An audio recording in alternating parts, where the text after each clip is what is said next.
आपली संस्कृती ही सर्वांचा सन्मान करण्यास शिकवते। धर्म आपल्या नसानसात भिनला पाहिजे। शिवसेना प्रमुख बाळासाहेब ठाकरे यांनी सर्व धर्मांचा आदर राखून हिंदुत्व काय आहे हे सर्वांना दाखवून दिले होते। लहानपणी केळकर गुरुजींनी मला दर सोमवारी शिवमंदिर मध्ये पूजा करण्यास सांगितले होते। तेव्हापासून आजपर्यंत मी शंकराचे दर्शन घेत आहे। मुख्यमंत्री एकनाथ शिंदे यांच्या नेतृत्वाखाली मुंबईतील पुरातन मंदिराचे सुशोभीकरण केले जात असून धार्मिक कार्याला करोडो रुपये निधी उपलब्ध करून देत असल्याचे प्रतिपादन मुंबईचे पालकमंत्री दीपक केसरकर यांनी कुर्ल्यातील कार्यक्रमात केले।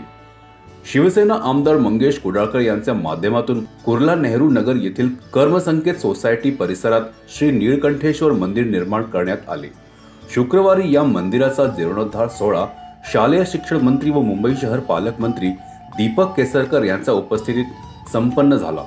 यावेळी उपस्थित नागरिकांना संबोधित करताना दीपक केसरकर पुढे म्हणाले की आमदार मंगेश कुडाळकर यांचे कुर्ला विधानसभा क्षेत्रातील कार्य प्रशंसनीय असून आपल्या सरकारच्या माध्यमातून मुंबई सारख्या शहरात विविध उपक्रम राबविले जात आहेत। या प्रसंगी आमदार मंगेश कुडाळकर यांनी सांगितले की एका कार्यक्रम निमित्ताने येथे दर्शनासाठी आलो होतो, तेव्हा लोकांनी मंदिर जुने झाले त्याला जीर्णोद्धार करण्याची मागणी केली होती।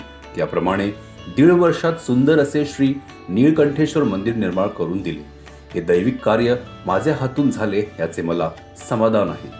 श्री नीळकंठेश्वर मंदिराचा जीर्णोद्धार सोहळा कार्यक्रमाला विविध क्षेत्रातील मान्यवर मंडळींनी हजेरी लावली। यावेळी आरटीआय कार्यकर्ते अनिल गलगली, राष्ट्रवादी काँग्रेसचे प्रमोद अप्पा पाटील, भाजपचे अमित शेलार, अशोक चाळके, शाखा प्रमुख रोहन पाटील, शिवसेना युवा विभाग प्रमुख जय कुडाळकर आदीसह विभागातील महिला पुरुष शिवसैनिक आणि स्थानिक नागरिक उपस्थित होते।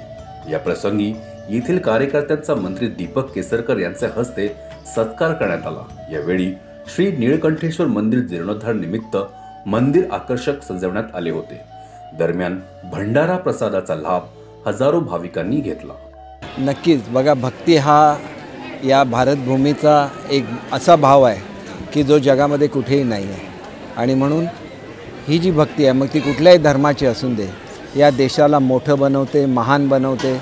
आणि असंच एक महान कार्य आमचे इथले आमदार मंगेशजी कुडाळकर यांनी केलेलं आहे। शेवटी लोक ज्यांची पूजा करतात ते पूजास्थान त्यांना बनवून देणं याच्या हरकत दुसरी पुण्याची बाब नाही। आणि म्हणून आमदार कसा असावा याचं उत्कृष्ट उदाहरण मंगेशजी कुडाळकर आहेत। आणि लोकांच्या बोलण्यामधून मला असं दिसलं की बोलणारी माणसं काम करत नसतात आणि काम करणारी माणसं बोलत नसतात। म्हणून मी मंगेशजींना सुद्धा सांगितलं, सातत्याने काम करत राहा आणि बोलणाऱ्या माणसांकडे दुर्लक्ष करा। तुम्ही मुंबईतले सर्वोत्कृष्ट आमदार झाल्याशिवाय राहणार नाही।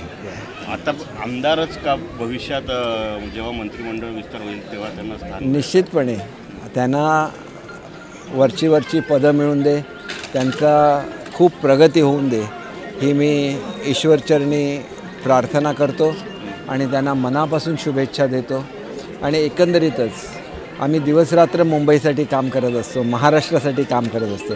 सकाळी एक पर्यावरणाच्या कॉन्फरन्सला गेलेलो होतो वर्ल्ड ट्रेड सेंटरला। मुंबईची हवा कशी शुद्ध बनवायची ह्याच्यावर आम्ही खूप काम करतो आहे। मुंबई स्वच्छ राहिली पाहिजे, मुंबई सुंदर राहिली पाहिजे, मुंबई आरोग्यदायी राहिली पाहिजे, तर सर्वांनी मिळून काम केलं पाहिजे। आणि ते काम आमच्या सगळ्यांच्या हातून घडो हे बाळासाहेबांचं स्वप्न आहे आणि बाळासाहेब म्हणजे शिवसेना।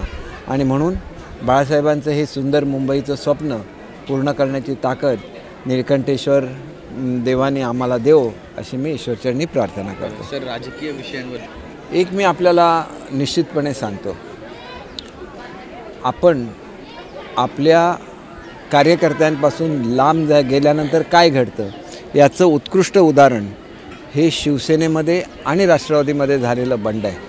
शेवटी जो नेता असतो त्यांनी कार्यकर्त्यातल्या मनाच्या भावना जाणून घेतल्या पाहिजे, त्याप्रमाणे काम केलं पाहिजे। शेवटी मी ज्या मुंबईच्या आमदारांना भेटतो त्यावेळेला मला काल तर मी सरवणकर साहेबांच्या बरोबर असतो, त्यांनी केलेली कामंसुद्धा तोडून टाकली गेली केवळ सरवणकर मोठे होऊ नयेत म्हणून। त्यांच्या मतदारसंघामधले जवळजवळ 6 ते 7 हजार लोक आज त्यांना घरं नाही आहेत, त्यांची इमारती पाडल्या गेल्या, त्यांना नवीन घरं नाही मिळाली अनेक वेळेला त्यांनी दारं ठोठवली, कोणाची ती दारं सांगत नाही, परंतु त्या गरीब लोकांना न्याय द्यायला कोणी आला नाही. आज तुम्ही बघा, माझ्या मीटिंगमधला पहिला विषय असतो की किती रिडेव्हलपमेंटच्या कामामधल्या लोकांना महिन्याची भाडी मिळाली, त्यांच्या इमारतीची कामं झाली की नाही, कारण या लोकांनी मुंबई उभारलेली आहे. मी मुंबईचा पालकमंत्री झाल्यानंतर अगोदर गिरणी कामगारांसाठी जे एल्फिस्टनचं कामगार मैदान आहे त्याचा पूर्ण कायापालट केलेला आहे. या वर्षीनंतर जसं CCI किंवा जसं गरवारे स्टेडियम आहे तसा कामगारांचा स्टेडियम होणार. संध्याकाळच्या वेळेला त्यांनासुद्धा चांगलं वातावरण मिळालं पाहिजे, 2 असे क्षण मिळाले पाहिजे की जे आनंदाने ते साजरे करू शकतील. अत्युत्कृष्ट सुविधा आम्ही त्यांच्यासाठी निर्माण करतो आहे. आणि शेवटी याला शिवसेना म्हणतात. बाळासाहेबांनी गिरणी कामगारांच्या माध्यमातून एक संघर्ष उभारला. त्या काळामध्ये कम्युनिस्टांचं फार मोठं वर्चस्व हे मुंबईवर होतं आणि त्या गिरणी कामगारसुद्धा बाळासाहेबांच्याबरोबर उभे राहिले. मुंबईतला कामगार बाळासाहेबांच्याबरोबर उभा राहिला आणि मुंबईचं रूप बदलत गेलं. मराठी माणसाला त्याचा न्याय हक्क मिळायला लागला. आज आपण कुठे आहोत याचा विचार केला पाहिजे. ज्या हिंदुत्वाबद्दल बाळासाहेब बोलायचे त्यांच्या भाषणाची पहिली सुरुवात हिंदुत्वापासून असायचं, म्हणून माझ्यासारखा कार्यकर्ता शिवसेनेमध्ये केला. तुम्ही ते विचारच सोडले आणि नुसते टोमणे बॉम्ब मारत राहिला. काय होणार आहे सांगा मला. संजय राऊतांनी पुन्हा टीका केली आज. त्यांना टीका करण्यासाठी नेमलेलं आहे. सकाळी 9 पासून जे टीका सुरू करतात ते मला रात्रभर तुम्हाला खाद्य देतात आणि आमचा वेळसुद्धा ते फुकट घालवतात. त्याच्यामुळे त्यांनी टीका करत राहिलं तर त्याच्याकडे लक्ष देऊ नये एवढंच मी सगळ्यांनाच सांगू इच्छितो. काम करत राहा, जनतेची मनं जिंकत राहा. जसं काम दिवस रात्र शिंदेसाहेब करतात, प्रत्येक लोकप्रतिनिधीने ते काम केलं तर महाराष्ट्राचं चित्र बदलायला वेळ लागणार. मला असं वाटतं की हा प्रश्न म्हणजे असं आहे का की सरकार आरक्षण द्यायला तयार नाही. सरकारला आरक्षण द्यायचंच आहे आणि दिलेलंसुद्धा होतं. कोर्टामध्ये ते टिकू शकलं नाही, म्हणून टिकणारं आरक्षण दिलं पाहिजे. 2 महिन्याच्या आत सांगितलेलं आहे की जे कुणबी दाखले द्यायचे होते त्याच्या संदर्भातली सगळी कारवाई पूर्ण होईल. सगळ्यांना दाखले मिळायला सुरुवात होईल. म्हणजे मुख्य मागणी मान्य झालेली आहे. दुसरी मुख्य मागणी काय आहे की मराठा समाजाला वेगळं आरक्षण देणं आणि ती न्यायालयीन लढाई आहे आणि ती सक्षमपणे लढवायला लागेल. ह्याच्यासाठी जे मागणी केलेली आहे की ज्या सर्वे करणाऱ्या संस्था आहेत प्रत्येक रिजनला द्याव्या. अगोदरच मान्य केलेलं आहे. प्रत्येक रिजनला एक सर्वे असेल जी इन डेप्थ संपूर्ण माहिती मराठा समाजाची काढेल आणि हे सिद्ध करून दाखवेल की मराठा समाज खरोखर मागासलेला आहे.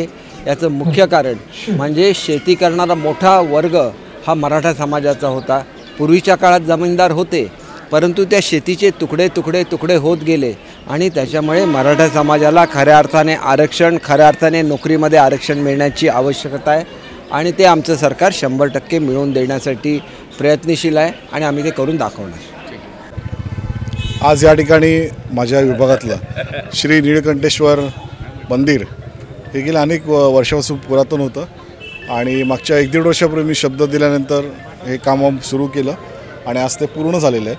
आणि याच्या लोकार्पण उद्घाटन प्रसंगी माननीय दीपकभाई केसरकर साहेब, पालकमंत्री आणि शालेय शिक्षण मंत्री हे या ठिकाणी उपस्थित होते. त्यांच्या हस्ते उद्घाटन झालेलं आहे आणि निश्चितपणानं जो शब्द आम्ही दिला होता तो पूर्ण केलेला आहे. आज सर्वच ह्या कर्मसंख्येत समता सोसायटीमधील त्याचबरोबर नेवनगरमधील सर्वच रहिवासी या ठिकाणी खुश आहेत आणि नक्कीच एक समाधान आहे की एक चांगलं मंदिर या ठिकाणी उभं राहिलेलं आहे. आणि आवश्यकच होतं कारण ते मंदिर मोडकळीस आलेलं होतं, कधीही ते पडेल आणि त्या ठिकाणी पाणीसुद्धा भरत होतं आणि त्याच्यामुळे नक्कीच एक चांगलं मंदिर उभारण्याची गरज होती आणि ते नक्कीच या निमित्ताने झालेलं आहे. गेले अनेक वर्षापासून जे मंदिर जुनं होतं, चाळी आमच्या असतानापासून, त्या मंदिरामध्ये छातीभर पाणी भरायचं, मंदिर डुबायचं.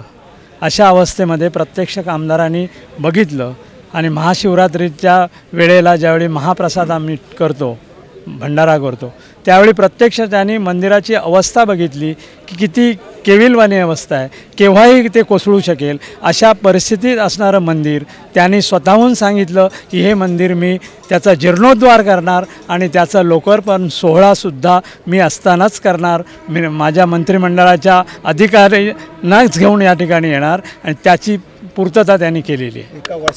एका वर्षात केली.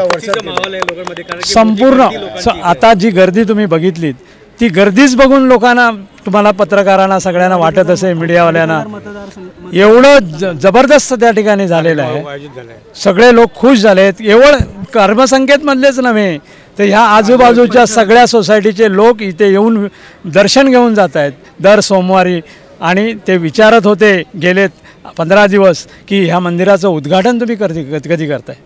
आणि त्याप्रमाणे उद्घाटनाला साहेबांना सांगितलं, आमदारांना, की केसरकर साहेबांना तुम्ही घेऊन या आणि आपण त्या ठिकाणी, कारण वरिष्ठांना हे कळलं पाहिजे आमदार आपल्या मतदारसंघामध्ये किती कार्यतत्परतेने कामं करतायत, लोकांची सेवा कशी, अत्यावश्यक गरजा कशा पुरवत आहेत, याची संपूर्ण ह्यांच्या वरिष्ठांनासुद्धा कळलं पाहिजे ना. आम्हीच जर त्या ठिकाणी उद्घाटन केलं असतं तर वरिष्ठांना कसं कळलं असतं. ह्या गोष्टी ज्या चांगल्या आहेत त्या चांगल्या म्हणायची दानत सगळ्यांनी ठेवली पाहिजे. एखादी गोष्ट चुकीची असेल तर चुकीची म्हणून सांगा. येतील ना, का नाही येणार, येतील ना. आज एवढा जनसमुदाय त्यांच्या पाठीशी आहे. आज संपूर्ण ह्या मतदारसंघामध्ये प्रत्येक ठिकाणी ते काम करतायत. प्रत्येक सोसायटीचं लादीकरण असू दे, नळ योजना असू दे, कुठल्याही प्रकारची सेवा, त्या अत्यावश्यक गरजा त्या तिथल्या लोकांच्या जाणून घेत आहेत आणि त्या ठिकाणी ती सेवा पूर्ण करतायत. मग जर लोकांची अत्यावश्यक गरजा जर पूर्ण होत असतील तर का लोक त्यांच्या पाठीशी उभा राहणार नाही.